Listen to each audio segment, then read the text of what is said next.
Eh bien, bonjour à tous. Aujourd'hui, petite review de tous ces films. Alors, j'ai pas compté, mais ça fait 6 plus 8, 14, 15, 16, ça fait 17 films en tout. On va pas passer sur les 17, hein, on va aller très vite sur les coffrets. Alors, le plus frais dans ma tête, ça va être Motorway, que je viens juste de regarder. En fait, le titre, c'est un film chinois. Voilà, c'est un steelbook que j'ai reçu il y a quelques jours. C'est un genre de Fast and Furious. Alors ce film sera dédié uniquement aux gens qui sont fans de courses de bagnole. Les courses de bagnole entre flics, tout ça et méchants, ça c'est bon. Mais en dehors de ça, voilà, c'est un film très moyen, un petit film d'une heure et demie. Ça casse pas trop pattes à un canard. Moi, j'ai pas spécialement aimé parce que je suis pas un gros fan de bagnole. Mais si vous aimez les courses de voiture, alors là, vous allez être servi. Ça va vite, il y a du dérapage, il y a du drift, il y a tout ce que vous voulez. Voilà, c'est un film chinois, comme j'ai dit 1h30, il est en 1,85 donc ça prend tout l'écran. La qualité du film en Blu-ray, alors on va dans le coffret, là j'ai le Blu-ray, le Blu-ray à droite et le DVD. Le Blu-ray est très moyen, c'est pas top top, mais bon, ça tient la route. Pour ce film-là, ça suffit. Donc voilà, donc ça c'est fait. Ensuite, on va partir encore assez frais, je les ai finis aujourd'hui. Avec mon pote Steve, on a regardé les 6 aliens ce week-end. Donc de Alien dans l'ordre, hein, dans l'ordre de leur sortie chronologique, Alien, Aliens, Alien 3, Alien la Résurrection, Prometheus et Alien Covenant. Alors, parlons, bon, les films, qu'est-ce qu'il y a à dire, tout le monde connaît. C'est les et Aliens. Donc Aliens avec le S, c'est, comment, je sais pas si on voit ici, je vais le mettre plus près. Donc il y a Alien pour le 1, Aliens pour le 2. Donc en français, je crois qu'ils l'ont appelé Alien le retour. Bon, c'est Aliens. Bref, donc Alien et Aliens, vraiment pas mal. C'est des 8 sur 10 pour moi. Très bon film, classique, hein, surtout le premier évidemment. Pour moi, le 2 est mieux. J'ai remarqué qu'il y a beaucoup de gens qui sont dans cet état d'esprit. Mais les deux sont très bons. Le 1 est tellement classique que du coup, il rattrape le 2 d'une certaine manière, on va dire. Le 3 est pas mal. Il a été beaucoup décrié, mais moi j'ai bien aimé. Steve aussi, mon pote, il a aimé le 3, il a trouvé pas mal. Alors le 4, par contre, là on sombre, hein. C'est très très très moyen. Le plot, il tient très très difficilement.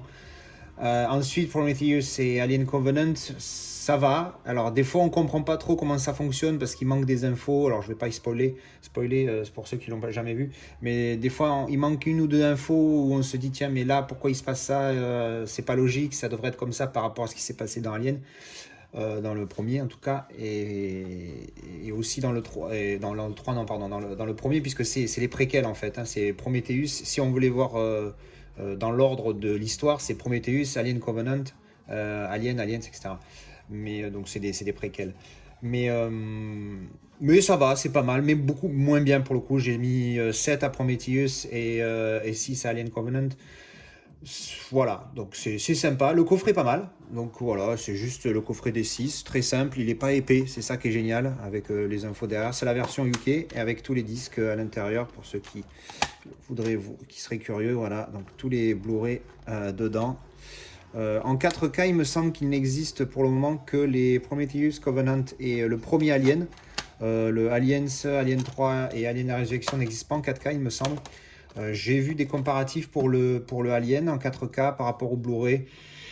Oui, évidemment, c'est mieux, mais bon, pas top. Alors, je n'ai pas fait le test moi-même, donc je peux pas en être sûr à 100%, mais je dirais que ça vaut pas le coup d'upgrade pour le moment. Par contre, pour Prometheus et Alien Covenant, j'ai pas checké si c'était des masters 4K. Alors, je vais me checker. Donc, ils sont en master 2K. C'est des digital intermediate 2K pour Prometheus et Covenant. Donc, bon, du coup, c'est pas des vrais 4K. Donc, bon, je pense pas que ça vaille la peine d'upgrade. Mais encore une fois, j'ai pas fait la comparaison. Après, Harry Potter, le coffret des 8 films que j'avais trouvé en promo à 20 euros en Blu-ray sur Amazon. Donc forcément, on a pris. J'avais vu 1 à 7 il y a très longtemps. De mémoire, j'avais pas aimé. Je me suis dit, bon, allez, je redonne une chance. Et en fait, si, ça me plaît bien, c'est pas mal. La plupart, j'ai donné 7 sur 10. Il y en a un, je crois que j'ai donné 6 ou 5 parce que je l'ai trouvé moyen. Je crois que c'était le 2 ou le 3, je sais plus. Mais pas mal la série, elle est sympa. Bon, alors évidemment, je suis old school hein, maintenant, ça c'est vieux. Niveau qualité, c'est correct. Ça va pas être une folie. Alors les plus récents sont un chouïa mieux, mais très très peu. Il y a un peu de grain, mais il est très léger, on n'y fait pas spécialement attention. Je m'attendais à mieux pour les Harry Potter, mais ça va, ça tient la route pour du Blu-ray. J'ai vu les comparatifs, par contre, pour les 4K, en tout cas pour le premier. Je vais pas regarder tous parce que j'ai pas envie ça me plaît pas assez pour upgrade. Mais par contre, le 4K du premier Harry Potter, il est vraiment pas mal, il a l'air pas mal. Donc si vous êtes gros fan, ça vaut peut-être le coup d'upgrade pour le 4K, en tout cas pour le premier. Les autres, j'ai pas checké. Donc voilà, après je vais pas parler de l'histoire parce qu'après c'est soit on n'aime pas, c'est assez particulier, mais il faut avoir vu une fois pour se donner un vrai avis. Et donc j'ai vu les 8, alors j'ai plus plusieurs jours, hein, je me suis pas envoyé tout d'un coup parce que je faisais d'autres choses. Mais sinon voilà, donc sympa, j'ai bien aimé. Alors je vais montrer vite fait le coffre et comment il est présenté. Alors c'est une boîte carton, comme ça, avec alors c'est l'édition française, pour ça que vous avez marqué l'intégrale. Mais bon, sur la boîte, c'est pas écrit n'importe comment, donc j'ai un petit peu ignoré mes habitudes, même si les titres et puis certains noms, j'ai appris ce que j'en ai parlé à mon pote, encore une fois, Steve, qui lui aime beaucoup, sa fille est à fond et tout. Des fois, je parlais de personnages, je disais les noms, il me disait, ah mais non, mais il s'appelle pas comme ça en VF et tout, enfin bref. Changer les noms, encore, c'est un autre truc. Donc voilà, donc c'est le coffret comme ça, avec tous les disques dedans. Donc ça fait, il marque année 1 à 5. Hop. Et donc le deuxième coffret, c'est la même. Hein, année 6 à 7, partie 1 et 2. Hop. Sauf que là, il y a des bonus. Ça, c'est, je sais plus les noms des épisodes. Donc ça, c'est le 6e avec les bonus ici. Là, il y a des bonus, alors que sur l'autre, il n'y avait pas de bonus. Et ça, c'est les bonus. Ah non, ça, c'est... Ah oui, c'est les bonus aussi du dernier. Voilà. Donc, hop, ça, c'est fait. Ensuite, on va passer aux 4K de cette vidéo. Il y en a deux. Alors, il y a Once Upon a Time in Hollywood. Alors, parler du film, sans spoil, moi, je n'ai pas aimé du tout. C'est pas du tout mon délire. Quentin Tarantino, j'ai vraiment beaucoup de mal. À part Pulp Fiction et l'autre, comment il s'appelle, Inglourious Bastard. Je suis pas un gros fan de Tarantino, j'ai du mal. Ah oui, il y a The Hateful Eight qui est pas mal aussi. Mais il n'a pas réalisé, il a juste écrit Hateful Eight. Donc celui-là était sympa. Mais grosso modo, Tarantino, je ne suis pas ultra fan. Et alors celui-là, pour le coup, il va pas dans la lignée. J'ai trouvé ce film très mou, très ennuyeux. Il dure 2h40, je crois. Il pourrait facilement faire 1 heure de moins. C'est voilà, c'est du Tarantino comme on l'aime pas. Enfin, en tout cas, comme moi, je l'aime pas. Franchement, c'est pas top hein, l'histoire. Enfin, voilà, j'ai pas trop aimé. Grosso modo, lui, c'est un acteur, lui, c'est sa doublure, et c'est leur histoire dans les années 60-70, je crois, où ils essayent plus dans les années 60 parce qu'ils sortent du noir et blanc. Et donc ils essayent de faire leur trou, mais lui il est sur le déclin, il essaye de revenir. C'est l'histoire aussi de leur amitié. J'avoue que Margot Robbie, je sais plus trop, elle joue la femme de Polanski, je crois, ou un truc comme ça. Enfin, bref, grosso modo, moi j'ai pas aimé. Alors après, voilà, c'est spécial. Si on est fan de Tarantino, vous allez forcément aimer, parce que, enfin, forcément, pas forcément, mais c'est son style. Moi, franchement, j'ai pas aimé. J'ai mis 3 sur 10 parce qu'il y a 2 scènes qui m'ont plu. J'ai rigolé une fois ou deux. C'est pas un film comique à la base. Hein. Et puis voilà, et puis le jeu d'acteur est par contre, alors voilà, ça je fais une parenthèse, parce que j'ai pas aimé le film, mais c'est comme Midsommar. Midsommar, c'est une merde, je m'excuse, hein, c'est une bouse. Mais par contre, les acteurs sont exceptionnels parce qu'ils jouent comme on leur demande de jouer. Et dans ce qu'on leur demande de faire, ils sont très forts. Donc il faut reconnaître ça. Et là, c'est la même. Hein. DiCaprio, hein, plus je vois de films avec lui, plus je me rends compte que s'il y a 20 ans, un peu plus de 20 ans, j'étais dégoûté parce que toutes les filles du collège, elles étaient là, ah, Léo, Léo, Léo. Bon, il faut reconnaître que c'est un pur acteur. Il est exceptionnel. Dans ce film, il joue super bien, encore une fois. Brad Pitt, c'est pareil. Il est super bien joué, ce film. Les acteurs sont très bons, et donc c'est pour ça que j'ai mis 3 et pas 1, sachant qu'encore une fois, moi je me base sur ce que je mets sur IMDb. Hein. Sinon après je suis un malade, moi j'irai dans 7,82, je suis capable de faire des conneries comme ça. Bref, donc je mets 3, 1 parce que j'ai rigolé 2 fois et qu'il y a 2 scènes sympas. Encore une fois, elles sont pas géniales, elles sont sympas. Et un point de plus pour le jeu d'acteur qui est juste exceptionnel. Mais l'histoire du film, ce qui est quand même la base, moi j'ai pas du tout aimé, c'est pour ça que je mets ça. Pour parler du 4K lui-même, parce que alors évidemment je l'ai visionné en 4K, il n'était pas en Dolby Vision, il était que HDR10+, HDR10 tout court je crois en plus. Je suis pas un mec qui fait des tests approfondis, mais le Blu-ray est meilleur. Voilà. Le 4K est ultra sombre. Alors, au début, j'ai dit, c'est pas possible, j'ai un bug dans mes réglages et tout. J'ai mis ma brightness, comment, je me rappelle plus le mot, la luminosité. À un moment donné, je me dis, c'est pas possible, je monte à fond. Et effectivement, c'était plus clair. Par contre, dès qu'il y avait une scène sombre, les noirs, ils étaient dégueulasses, ils étaient blancs. Donc du coup, moi, j'ai remis ma brightness, ma luminosité au niveau entre guillemets normal, le niveau qui fait que les noirs sont noirs et que quand c'est clair, c'est clair. Ce qui fonctionne très bien sur tous les autres films que je regarde. Mais sur celui-là, il est ultra sombre, alors que le Blu-ray est plus clair et plus les couleurs sont plus vivides, sont plus vivantes, sont plus un petit peu plus péchues sur le Blu-ray. Alors, je ne me suis pas refait tout le film en Blu-ray, mais je me suis refait quelques scènes. Et j'ai trouvé le Blu-ray meilleur parce que, alors, moins détaillé, moins fin, ça c'est sûr, puisque c'est 4K, et c'est un master 4K et il a été filmé en conséquence. Mais par contre, j'ai été ultra déçu du 4K pour le coup. Alors là, si c'est limite, j'ai envie de vous dire, même si vous avez le Blu-ray, comme je dis d'habitude, surtout gardez le Blu-ray. Parce que alors là, franchement, le 4K, après, c'est mon avis, hein. Moi, c'est les comparaisons que je fais. Ma télé, je l'ai réglée à la façon qui me plaît. Mais ça fonctionne avec les autres films. Et je vois pas pourquoi celui-ci, d'un coup, c'est des réglages pourris. Et puis, j'ai tout essayé, hein. J'ai fait ce que j'ai pu pour le rendre plus clair. Et malgré tout, il était super sombre. Et enfin, bref.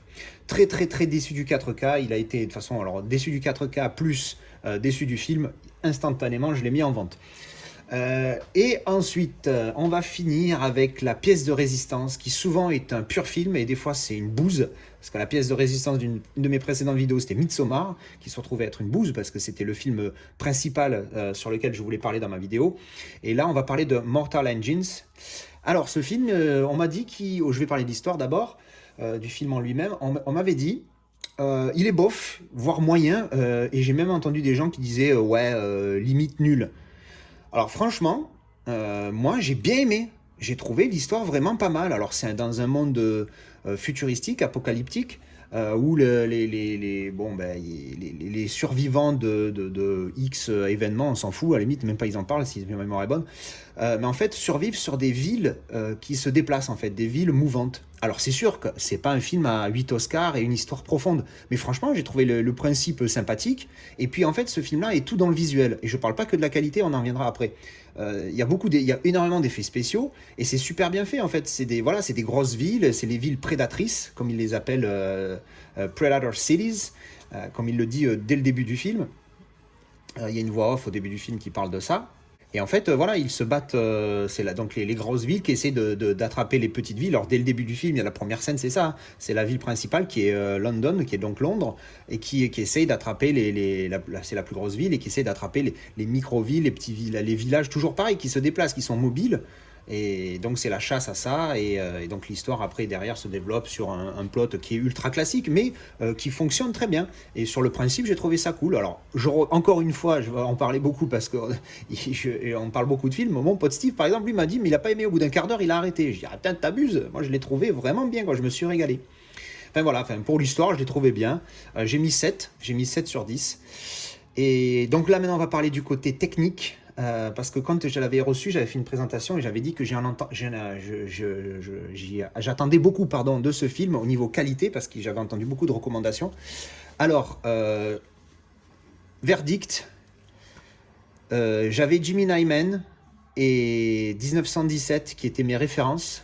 Alors avec bien évidemment le coffret que j'ai pas encore vraiment regardé, que j'avais vu de 5 minutes sur Planet Earth 2 et Blue Planet 2, tout. C'est ma nouvelle référence, c'est Mortal Engines. La qualité d'image de ce film est exceptionnelle, et je pèse mes mots. Le film a été filmé en Red Code 8K, donc downscale digital intermediate 4K. C'est exceptionnel, c'est impressionnant. 1917 était déjà précis dans les détails. Alors 1917 n'est pas forcément moins bon, mais ce film-là en plus, qui est tout dans le visuel, qui est tout dans le visuel, les couleurs en Dolby Vision en plus, oh là là là là, mais c'est une folie. C'est comme ce que j'avais dit de Planet Earth 2 et Blue Planet 2, hein. Tant que vous l'avez pas vu, vous pouvez pas vous rendre compte de la qualité du truc. Pour moi, c'est ma nouvelle référence, c'est encore mieux que Jimmy Nyman, même si Jimmy Nyman, il a la spécificité d'avoir le 60 fps, avec cet effet soap opéra là, que certains n'aiment pas. Celui-là n'est pas en 60 fps, mais ça n'empêche pas qu'au niveau qualité d'image, au niveau du rendu des couleurs, c'est exceptionnel. Si vous n'avez pas vu le film, allez-y, go pour le 4K. Si vous avez aucun des deux. Par contre, la petite précision habituelle, si vous avez le 2K, parce que j'ai mis le Blu-ray standard qui est avec, après, alors honnêtement, hein, en le mettant, j'ai dit, j'ai pas vu de différence. Après, j'ai remis le 4K derrière et je refais des comparatifs. Oui, le 4K est bien mieux. Mais le film est tellement bien filmé et masterisé que même sur le Blu-ray, le rendu est exceptionnel. Alors évidemment, on n'a pas le Dolby Vision, donc au niveau des couleurs, c'est pas la folie sur le 2K. Enfin, c'est pas la folie. Attention, hein, je veux dire, comparé au 4K, ça reste exceptionnel. C'est au niveau des Blu-ray, j'avais Miss Peregrine, qui était ma référence avant. Maintenant, c'est celui-ci, hein, au niveau du Blu-ray simple. Mais parce qu'il est magnifique aussi, il est superbe. Mais alors le 4K, c'est impressionnant. C'est une qualité. Même si vous avez le Blu-ray et que je vous recommande pas de passer au 4K parce que la différence est vraiment légère. Si vous êtes vraiment un fan de haute qualité et que vous voulez avoir un film référence, franchement, si vous le trouvez pas trop cher, allez-y. Parce que il est magnifique, c'est impressionnant, voilà, c'est ma nouvelle référence. Moi personnellement, je l'ai trouvé plus beau que Jimmy Nyman ou que 1917, même si encore une fois ces deux-là restent très très très très bons, hein, mais celui-là je l'ai trouvé un petit chouïa au-dessus, et ce qui était difficile à battre, hein, parce que les deux autres étaient vraiment pas mal. Il y a un rendu des couleurs, l'acteur Hugo Weaver, celui qui fait Agent Smith dans Matrix. On le voit souvent, donc c'est un des acteurs principaux de ce film. Et donc quand on le voit en gros plan, alors on voit toutes ces rides, toutes ces lignes du visage sur le front, les pores de la peau. Alors il a une barbe en plus. C'est la qualité, c'est impressionnant, c'est vraiment impressionnant. Et du début à la fin, hein, c'est pas comme s'il y a dans certains films où il y a certaines scènes qui sont filmées avec telle ou telle caméra. Là, c'est de la première minute à la dernière. La qualité est magnifique. La moindre image qui se déplace sur les villes mouvantes, vous voyez chaque détail de chaque poteau de lumière, poteau électrique, ce que vous voulez, une porte d'entrée d'un magasin qu'on voit dans le petit coin de l'écran de votre... C'est exceptionnel, vraiment, il est magnifique. Nouvelle référence. Je vous le recommande fortement. Le film, c'est pas un film qui va rester dans les annales, mais c'est un bon film à mon sens, voire très bon si on aime bien le délire. Et tout est dans le visuel dans ce film-là, au niveau des effets spéciaux, de l'action, etc. Et en plus, il est filmé, je vous dis, en 8K, Master 4K, sur le Blu-ray Ultra HD 4K, il est magnifique. Je confirme ce que j'ai entendu sur les autres vidéos. Une référence pour la 4K. Voilà, et bien je vous remercie d'avoir regardé cette vidéo, et j'espère à bientôt. Et on finit avec Lilou, qui est toujours là pendant les petites vidéos.